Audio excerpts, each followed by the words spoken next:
Good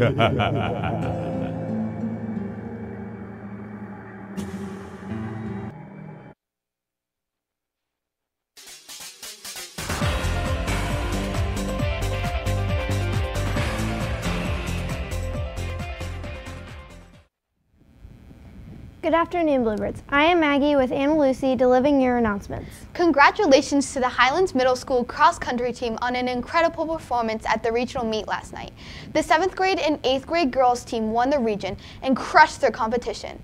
They were led by Alyssa Harris, who got 2nd, Ruby Smith, who got 8th, Lainey Smith, who got 13th, Eden Broomer, who got 23rd, and Lily Hoffmeister, who got 25th.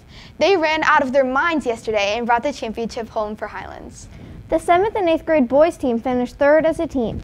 They were led by the individual winner, Sam Hopper. Sam has now won the regional race as a 6th grader, 7th grader, and now as an 8th grader. He might be the first runner to accomplish this feat, but definitely Highlands first. The team was led by the winner, Sam Hopper, John Lasky, who got 7th, and Malcolm Robertson, who got 9th. The 6th grade boys team finished as runner-ups in their race and ran extremely well. This team was led by Landon Fernandez, who got 2nd, Brady Robinson, who got 9th, and Ethan Schweitzer, who got 12th. Finally, Adrian Harris finished 9th overall in the 6th grade girls race. It was an amazing night of racing, and coaches Alessandro, Lenz, and Hinkle are extremely proud of the runners. It was a great season for our running birds. Quick update on Hurricane Michael, who struck the Florida Panhandle yesterday and left a great deal of devastation in its wake. According to the New York Times, Hurricane Michael made landfall at close to the strength of a Category 5 hurricane. Here is an update that was on NBC's Today show this morning.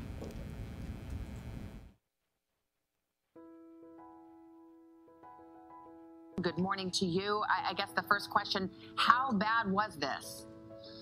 Extremely bad for the Florida Panhandle in southwest Georgia. You know, we're all anxiously awaiting daylight to fully assess all damages. But right now, we're focused, hyper-focused on search and rescue and obtaining access to some of the hardest hit areas. Yeah, we did hear a lot about some people who were choosing to stay behind in some small towns, as much as they said 50% of the town stayed behind. So tell us about how you go about finding those people. So, you know, prior to the event, we staged national search and rescue assets from all over the country in and near the area. Last night, we were able to mobilize a couple of those teams into some of the hardest hit areas. We're deeply concerned about Mexico Beach in that area and the areas between Apalachicola and Panama City Beach. So we were able to get some teams in last night, but because of nightfall, it's limited as to what we can do. And right now, what we're trying to do is assess the bridges. You know, we're trying to airdrop people in, but we're also trying to bring people in by vehicles, assess the bridges, and obtain access to some of the hardest hit areas. We will methodically go through and comb the debris, working with our state and local partners, and try to move as quickly as we can. Did this storm kind of creep up on you? Or, I mean, it was a fast mover, and in some ways it felt like Florence. We had days and days to prepare, but this seemed to come on fast and strong. Well, that's, you know, the nature of living in the Gulf Coast. You have to anticipate rapidly intensifying storms. This is not a new phenomenon. It's been happening for, you know, since they've been collecting weather data since 1851. One of the strongest storms to ever hit the country was Hurricane Camille back in 1969. And if I remember correctly, it went from basically being named to a Category 5 in 72 hours, killing hundreds of people. So this was very similar. The first indications we got were Saturday. When you look at the debris and you look at the aftermath and you hear that 2 people died, I was personally surprised that number isn't higher. What are you seeing? Well, I mean, we still have a long way to go. There's a lot of debris that we haven't sifted through. Hopefully, you know, one death is a death too many, unfortunately, but, you know, the system's not done. I mean, it's passing through Georgia and North Carolina through the remainder of today. So we need people in South Carolina and North Carolina and to remain vigilant and be careful. This is a strong tropical storm pushing through.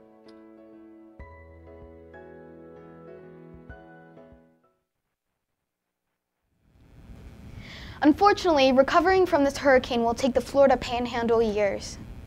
We are in the height of football season. Without a doubt, here is a bit of one former NFL player who started a protest at the beginning of NFL games and where he is now. most people who have watched football or the news know who this player is. Recently, Colin Kaepernick got signed with Nike to be the face of advertising, and that has brought up a lot of controversy. Kaepernick, as commonly referred to, has found himself in the national spotlight on September 1st, 2016, when he refused to stand for the national anthem at an NFL game. That act alone generated much controversy. He continued to be very outspoken about his views, which created a division of sorts in our country and in the NFL itself. Him kneeling for the national anthem was one of the most controversial matters.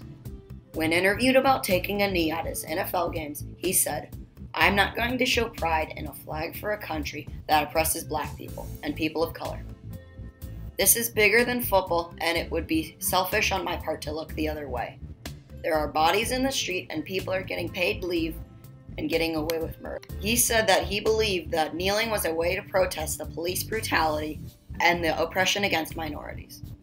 His actions and the support he gained from the other NFL athletes to take a knee got so controversial that President Trump got involved.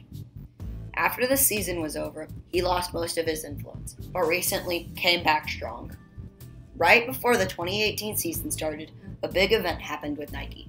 They chose a new face for their advertisements, and they chose Colin Kaepernick. This choice had one of the most controversial backlashes ever. The first week of Nike's advertising campaign with Colin Kaepernick, Nike lost approximately $40 million in sales. The decision to use Colin Kaepernick as the face for Nike products has caused many outbursts all around the country. Even though this has had bad backlash, these ads have helped Nike gain $6 billion in profit after the first week slump. Even though this is what Colin Kaepernick believed in, he still managed to tell the world his story and cause. Only time will tell if the decision to use Colin Kaepernick will pay off.